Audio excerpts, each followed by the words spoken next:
Railway station पर चुड़ैल माँ बेटी का जामुन का पेड़। सुधा अपनी 16 साल की बेटी पल्लवी के साथ अपने जामुन के बगीचे में पानी दे रही थी। बेटा, वैसे जरूरत नहीं पेड़ों को पानी देने की, जामुन तो आ चुके हैं, अब मंडी में बेचने हैं। मंडी वाले लोग खरीद कर ले जाएंगे हमसे, फिर बेचेंगे। हाँ माँ, पर इन पेड़ों को भी तो गर्मी में प्यास लगती होगी ना, इसीलिए थोड़ा थोड़ा पानी तो रोज पिलाना चाहिए ना। आखिर शुरू से अब तक इन्होंने हमें बहुत सारा दिया है। हाँ मेरी बिटिया, ये तो है, इसीलिए तो मैं इन सभी जामुनों के पेड़ों से प्यार करती हूँ। क्यों ना माँ, आज खाना नहीं बनाए, आज हम जामुन यहीं बैठकर खाते हैं। हाँ बिल्कुल, डंडा ले आओ। ये सुनकर पल्लवी जामुन की डाल पर डंडे से मारकर जामुन नीचे गिराती है। फिर दोनों माँ बेटी जामुन का स्वाद लेती हैं। अरे वाह, इस बार तो और भी मीठे जामुन आए हैं। हाँ माँ, सच में बहुत मीठे मीठे जामुन आए हैं, थोड़ा दुगनी कीमत में बेचेंगे इस बार। हाँ बेटा।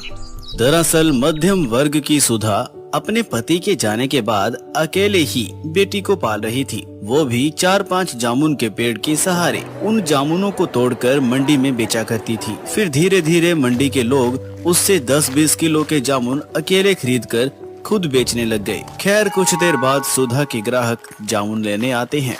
अरे सुधा बहन, बिटिया के साथ जामुन का लुफ्त ले रहे हो क्या? हाँ भाई साहब, आइए आप भी खाइए, इस बार मीठे जामुन आए हैं। अरे मैं तो बचे हुए जामुन भी खा लेता हूँ। खैर आज मंडी जल्दी जाऊंगा, इसीलिए 30 किलो जामुन दे दीजिए, ये लीजिए पैसे। हाँ हाँ भाई साहब, आप इस वाले पेड़ से जामुन तोड़ लीजिए। ये सुनकर रमेश जामुन के पेड़ से जामुन तोड़ लेता है। ऐसे ही और भी लोग सुधा के जामुन के बगीचों से जामुन ले जाते हैं, जिससे सुधा अपना खर्चा चला लेती है। लेकिन कुछ सालों बाद कुछ इंजीनियर और पास के रेलवे स्टेशन के अधिकारी लोग सुधा के जामुन के बगीचे को वहाँ से हटाने की मांग करते हैं सरकार से। उन्हें ऑर्डर भी मिल जाता है। वो जेसीबी की सहायता से उसके 1-2 जामुन के पेड़ गिरा देते हैं। ये देखकर सुधा का कलेजा फट जाता है और वह पूछती है, अरे आप ये क्या कर रहे हैं? ये मेरे जामुन का बगीचा है, आप ऐसे नहीं कर सकते, इससे मेरी रोजी रोटी चलती है, मैं अपनी बेटी को पालती हूँ। देखिए, कानूनी तौर पर इस जमीन पर आपका कोई हक नहीं है। सरकार ने ही हमें आपको इस जगह को खाली करने को कहा है और इस जामुन के पेड़ों को यहाँ से हटाया जाएगा, क्योंकि अब यहाँ पर एक नया रेलवे स्टेशन बनेगा जो अगले वाले रेलवे स्टेशन की लाइन को ज्वाइन करेगा। नहीं, मैं आपके हाथ जोड़ती हूँ, प्लीज ऐसा मत कीजिए, ये मेरी बहुत सालों की मेहनत है, एक नहीं 5-6 पेड़ हैं। अंकल प्लीज आप कहीं और रेलवे स्टेशन को बना लीजिए, इस जगह को खराब मत कीजिए। मेरे पापा ने बड़ी मुश्किल से ये जमीन ली थी और माँ ने पेड़ लगाए थे। मेरी बात समझने की कोशिश कीजिए, ये जगह आपको खाली करनी ही पड़ेगी, आपको दूसरी रहने की जगह मिल जाएगी। नहीं नहीं नहीं, हमें यहाँ से नहीं जाना है, हम यहीं रहेंगे। अरे एक बात समझ नहीं आती है क्या? ये इस गांव के हित के लिए यहाँ रेलवे स्टेशन बन जाएगा तो लोगों का आना जाना आसान हो जाएगा। चलो हटो इस जगह से। नहीं, हम नहीं जाएंगे, हम नहीं जाएंगे। अधिकारी जी हमें माफ कीजिए, थोड़ा समय दीजिए, हम इन्हें समझा देंगे, फिर आप यहाँ आ जाना। ठीक है। इसके बाद वो लोग चले जाते हैं। मुखिया उन माँ बेटी को समझाता है, लेकिन वे बिल्कुल भी समझने को तैयार नहीं करते। फिर मुखिया कहता है, ठीक है, अगर तुम दोनों को यहाँ से नहीं जाना है तो मैं ही तुम दोनों को यहाँ से भेज देता हूँ, क्योंकि मुझे भी तो इस जगह के पैसे मिलेंगे। बिरजू, नन्हे, इन दोनों के गले में रस्सी डालकर इन्हें इसी जामुन के पेड़ पर फांसी दे दो। नहीं, तुम ऐसा नहीं कर सकते। मुखिया उन माँ बेटी की चीखों को सुनता नहीं है और जीते जी जामुन के पेड़ पर फांसी देकर मार देता है। फिर रेलवे अधिकारियों से झूठ बोलकर वहाँ पर रेलवे स्टेशन बनने की तैयारी करवाता है। लेकिन इस बीच उन माँ बेटी की आत्मा वहाँ भटकने लगती है।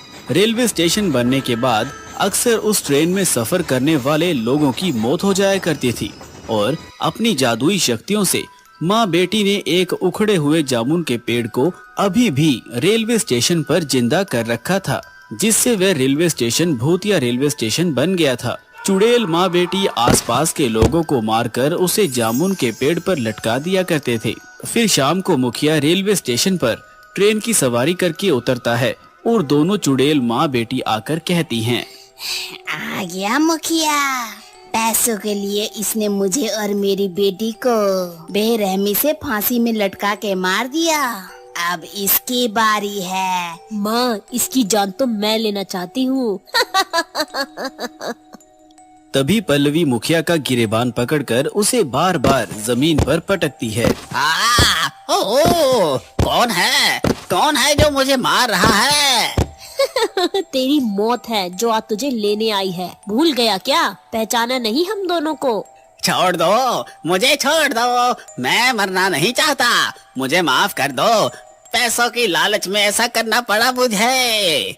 पैसों के लालच में तूने मेरी माँ और मुझे मार दिया।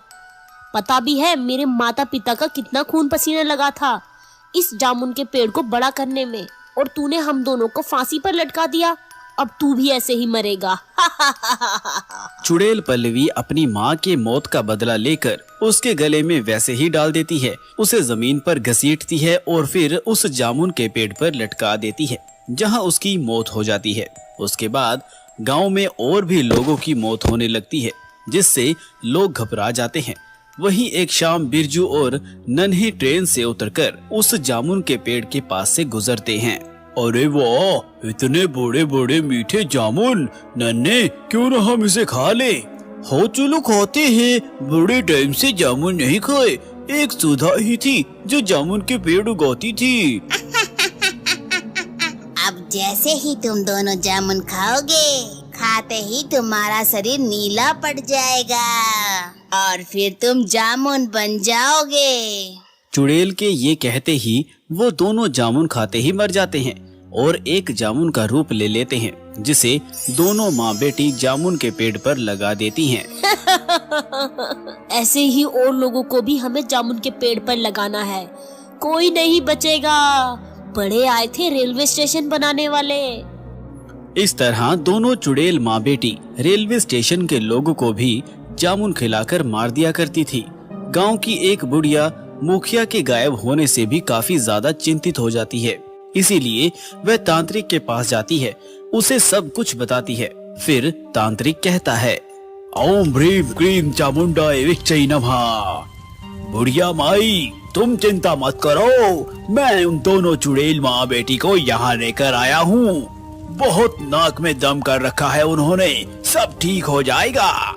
तांत्रिक फिर से कठोर मंत्रों का जाप कर चुड़ैल माँ बेटी को अपने घेरे में बुला लेता है, जिसके बाद दोनों चिढ़कर कहती हैं, बूढ़े तांत्रिक, जामुन के छिलके, तेरी हिम्मत कैसे हुई हमें यहाँ बुलाने की? छोड़ दे हमें, वरना मारा जाएगा तू। छोड़ दे वरना मैं तुझे भी जामुन बना दूंगी तांत्रिक।